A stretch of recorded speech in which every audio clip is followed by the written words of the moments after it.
Hey everyone, it's Lucy from KBeautyHobbit.com. Welcome to my channel. I love doing nail tutorials here, and I've been recently testing this new to me product. It's the Makartt Peel-off Base Coat. This is not sponsored, this is not gifted. I bought it with my own money, but basically it's a base coat that is meant to make gel removal easier. But I also saw that some people use this as a base coat under nail stickers. Nail stickers are typically not damaging. I do have some good tutorials on gentle removal of the nail stickers. But if I'm completely honest, a lot of the times I don't follow my own gentle removal tutorial, and when my manicure starts to age, I tend to just pick it off, to be honest. So I thought this could be a cool product to try for myself, just to see if it makes removal easier. I also thought it could benefit some of my viewers. Perhaps your nails are more fragile than mine, or you just want a different removal option. Before filming the tutorial for using the base coat, I wanted to see if it's actually any good. So I've been testing it. My hand looks a little strange. This nail here is the rubber base coat with a Hey Hey sticker with a top coat, which is what I normally do. I usually do the stickers with a top coat, but this one has the base under it.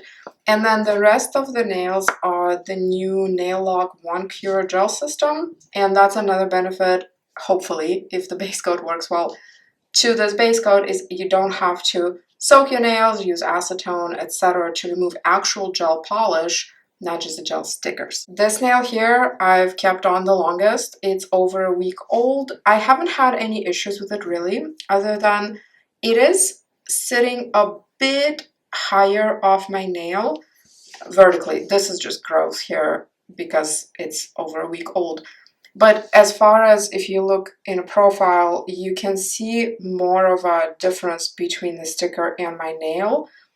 These stickers are domed, but it's not laying as flush against my natural nail as it would without a base coat, but I think that's to be expected because obviously the base coat is adding a bit of thickness. The brand says that all you have to do to remove it is work a wooden stick, or I'm using a rubber cuticle stick here, between your nail and the peel-off coat, and that it should come right off.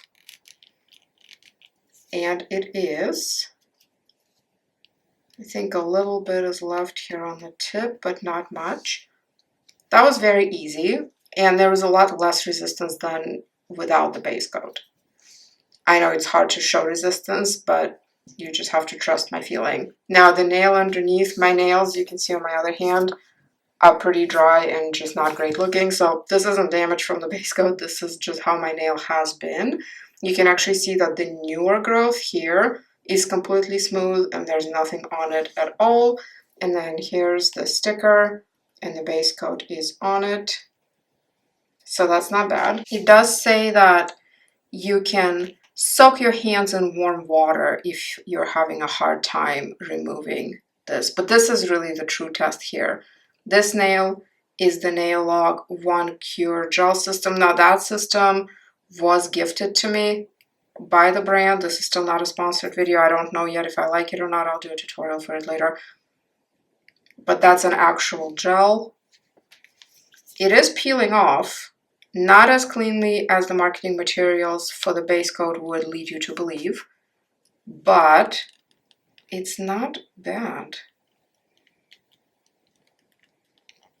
I do have a metal tool as well here ready, but I would rather not use the metal tool. I'm afraid I will damage my nail. The instructions for the base coat say to lift the edges with a cuticle stick, but honestly it's easier to just use my nail. And then use your finger, they say finger pulp, but I think that's just a translation error, but just to use your finger. There we go. Okay, honestly, that was so easy. And yes, I have a little left here, a little specks. Here we go.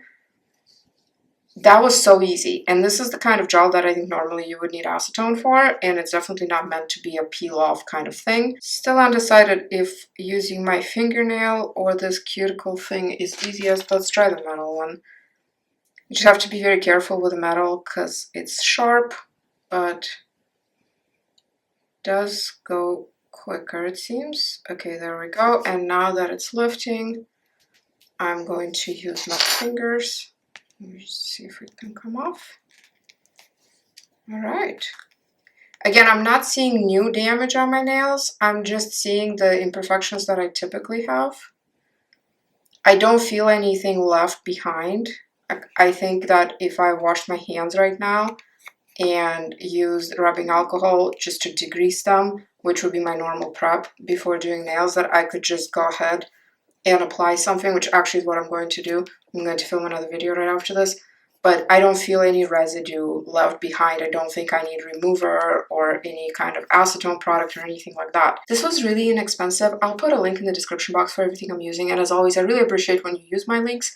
Don't feel like you have to, but if you're going to buy something I suggested, if you use my link, I do make a little bit off of that, and that helps support the channel. It helps me have a little bit of money to keep buying these things, to try them and show them. But this was very affordable. It doesn't smell the best while you're using it, but that doesn't really linger. It smells no worse than nail polish remover. It's different than nail polish remover, but it's not worse necessarily. And you apply it and cure it under a light for 60 seconds and then proceed with using whatever nail product you are going to use on top. So I'm actually pretty happy with this. It doesn't add a lot of time to the application, but it does make removal significantly easier if you're using gel. It's easier also with stickers, but removal for stickers is not that hard in the first place, but gel removal is very hard. So I think overall this is worth it.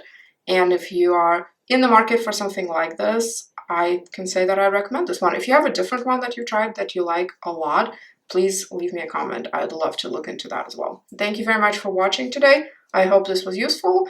You can find me on Instagram at KBeautyHobbit, my blog, KBeautyHobbit.com, and in my private Facebook group, Korean Beauty Fanatics. I hope to see you in my next video, and until then, have a wonderful week. Thank you. Bye.